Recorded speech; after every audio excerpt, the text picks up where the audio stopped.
Today's video is all about the recent changes over on Strava in regard to map visibility and privacy. Now, these features were announced on August 13th, with the rollout projected to be at 100% around August 18th.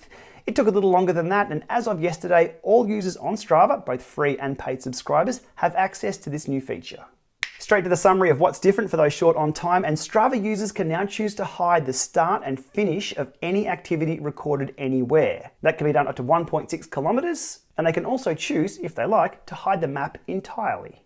Now, this is similar to the functionality that's already there to hide specific locations, such as your home or your work address, but this now applies that kind of privacy to any activity anywhere.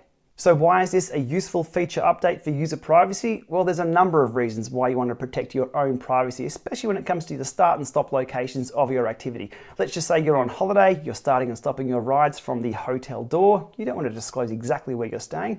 Maybe you're staying with a friend and you're starting and stopping your ride at their home location. You don't want to disclose that. Maybe you're bike packing somewhere and you've parked your bike up against a tree, you're sound asleep at night in your tent, and some creeper has checked the local segments and knows exactly where you are to come and grab your bike. I do get that some people will say, who cares about privacy? But look, I can guarantee you eventually you will care about privacy, at which time it's probably too late. Anyway, all that discussion aside, let's jump into the details of these new features, which can be rolled out as defaults or on a per activity basis. Digging into the details now over on Strava web, we'll jump onto my user icon here, we'll jump down to settings, over to privacy controls, and we scroll down the new section, activity controls for map visibility right here. The first section here remains the same, hide the start and end points of activities that happen at a specific address. That's where you'll put your home address or work address, etc. The two new sections are just below that, hide the start and end points of activities no matter where they happen, and hide your activity maps from others completely. Changing these defaults will have no impact on previous activities uploaded. They'll only apply to new activities from here on after the change has been made. We'll click on add because nothing's been configured here, and we can go from off, no meters hidden, up to 1600 meters, so 1 mile. Let's bring that back to 600 meters hidden from the start and finish of all new activities, regardless of where I start and stop them out in the world. Once that's done, we can just click back on privacy controls. There's no apply. That just works. And the next one, just a simple toggle switch, hide your activity maps from others completely, on or off. I'm going to leave those on for now. I do like having the maps on my profile.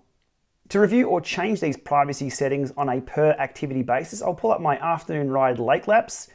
We'll click on the 3 dots, edit map visibility. From here we can use the sliders or the arrows. Let's use the sliders to change the start point visibility. Start at the lake, and the end point visibility. We will end at the lake. What's in red through here is what the public will see. What's in grey is hidden from everybody else except me. Now we can also choose to hide the entire map, which makes everything grey. We'll toggle that back on. We'll hit save. Back out, and it's the same summary map there, but we have a legend on the side there showing what's visible and what's hidden with red and grey. One thing to be aware of, if there are any segments within this grey area here, or the segments overlap, let's just say a segment goes from here around the lake and back in, you will not have your time recorded on those public segment leaderboards. To show that in action, I'll go back up and set the visibility of this to everything. Pull that back to nothing's hidden, and I know there's a segment just through here. So we'll save on that.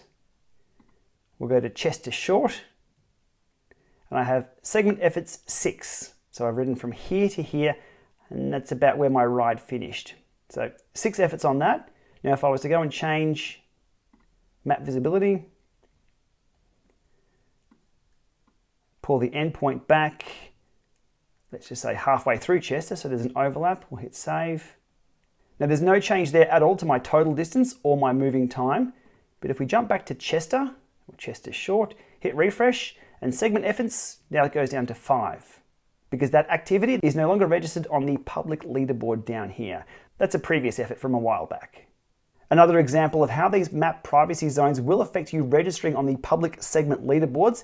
Let's just say if you're going for a run around Lake Wendouree and you start and finish your activity right here, and you have a 500 meter start and finish privacy zone set. Now, if there's a segment that matches your run from start to finish, you won't register. Now, correct me if I'm wrong in the comments, but I believe it would take 3 entire laps to register 1 entry on that segment. So do be aware of how these privacy zones affect your entries on leaderboards. Now over to the Strava mobile app, and we'll first look at the global privacy settings. So it's over to U down there in the bottom corner, up to the gear cog on the top right hand side. We scroll down, and we have privacy controls, and map visibility is where you'll find the 3 options as shown on the web. Jumping into the first of the new options, you can see there the 600 meters that I've set on the web is still in place, and the option to hide maps from all future uploads is exactly the same as well. Jumping now to a recent activity of mine on August 28th, the 5K Border Patrol, and we'll click on the 3 dots at the top, we'll click on Edit Map Visibility, and we have the same things presented as we do on the web, just a little differently on the mobile. So we can scroll the start point, and we can switch to the end point, change that to hidden as well. Or alternatively, we can hide the whole map. We also have Manage Privacy Settings, which takes us to the global settings, as we saw before, linked off my profile. So equal functionality on both web and mobile versions for these map privacy updates. So there we have it, a new look at the map privacy and visibility options over on Strava Web and Strava Mobile. Do be aware of those segment overlaps if you're going for a KOM and hitting stop on your activity really quickly. As always, if you've liked this one, give it a thumbs up, hit subscribe to support this channel, and we'll see you soon.